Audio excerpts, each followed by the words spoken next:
बधाई देता हूँ और आपका अभिनंदन करता हूँ। आप लोग दमन के खिलाफ जिस बहादुरी से खड़े हैं उसका मैं अभिनंदन करता हूँ।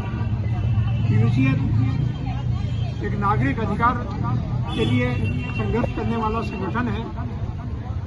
हमारे ये लखनऊ केस के अंदर हमारे यूपी में भी काफी दमन इन लोगों ने इसी तरह रेड चलाया। हमारे पीयूसीएल के उस समय की अध्यक्ष सीमा आजाद को पकड़ करके ले गए, वो इसी तरह से उनके घर छापा मारा, रेड किया। बनारस यूनिवर्सिटी में आकांक्षा आजाद को इसी तरह से पकड़ा और रेड किया और कई लोगों को किया, कानपुर में भी और सब जगह। ये एक व्यापक और अर्बन नक्सल और ये सब आरोप लगाते हैं, एक व्यापक प्रक्रिया चल रही है। उन्होंने कहा कि विश्वविद्यालयों के अंदर प्रोफेसर, टीचर, एक लंबी लिस्ट उनके पास तैयार है और वो उनके छानबीन कर रहे हैं और कह रहे हैं कि ये सब लोग विद्रोह फैलाने की कोशिश कर रहे हैं। किसानों और मजदूरों के ऊपर तो दमन इनका जारी ही है।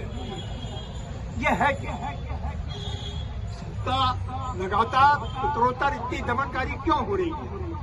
मैं आप नौजवान साथियों से कहूंगा कि आपका जो जोश है अभिनंदन के काबिल है, आपकी बहादुरी की भी अभिनंदन की काबिल है, लेकिन थोड़ा और गहराई से सोचना होगा।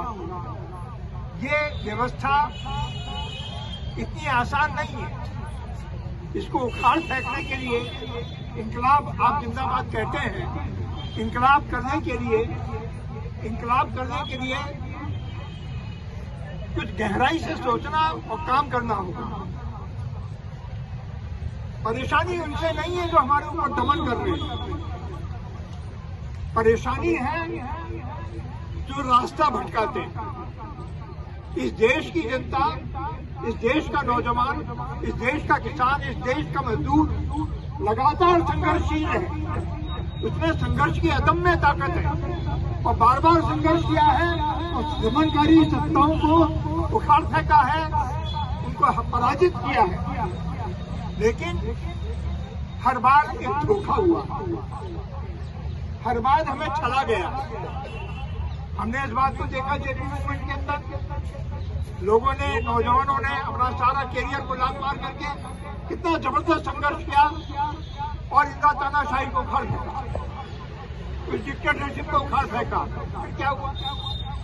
और लोग सत्ता पे आ गए और उन्होंने क्या किया? उन्होंने वही दमन किया। जनता पार्टी ने आते ही सबसे पहले कानपुर के अंदर संजय जिंदल को गोली चलाई, मजदूरों को मार की हत्या की। तो ये सत्ता बदलती है, ये सब होता है। अन्ना आंदोलन के अंदर हम लोगों ने, नौजवानों ने कितना संघर्ष किया, कॉलेज छोड़ा, कैरियर छोड़ा, संघर्ष के अंदर आगे आए। फिर क्या हुआ? उसका फायदा किसने उठाया? तो ये समझना होगा और इसको समझ करके सरकार बदलने से काम नहीं चलेगा। व्यवस्था बदलने का संघर्ष, खाली सरकार बदलने से काम नहीं चलेगा। इंकलाब सरकार बदलना नहीं है, इंकलाब का अर्थ है व्यवस्था में परिवर्तन करना, और व्यवस्था में परिवर्तन करना है तो आज क्या है?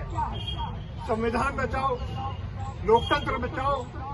इस नारे, ये अच्छा नारा है, लोकतंत्र के ऊपर हमला है, बचाना है, संविधान पे हमला है, उसको बचाना है, जो अधिकार हमने पाए हैं उनकी रक्षा करना है।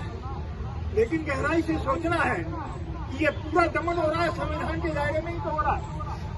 ये जो दमनकारी कानून है, सुप्रीम कोर्ट वगैरह ने सब कुछ लागू कर रखा है, ये संविधान सम्मति तो है।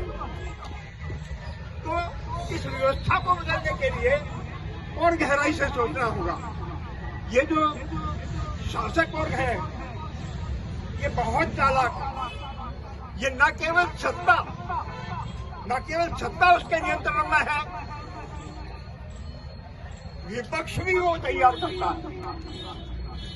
दोनों थैलों में उसके गोट रहती है, सत्ता में भी उसकी गोट है और विपक्ष भी वो तैयार करता है जिससे कि इंकलाब ना हो।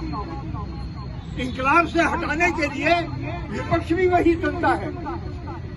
ये हम लोगों ने जेपी आंदोलन के अंदर देखा, ये हम लोगों ने अन्ना हजारे के आंदोलन के अंदर देखा, तो ये आज भी देख रहे हैं। विपक्ष भी वही चलता है, चुकता भी वही चलता है।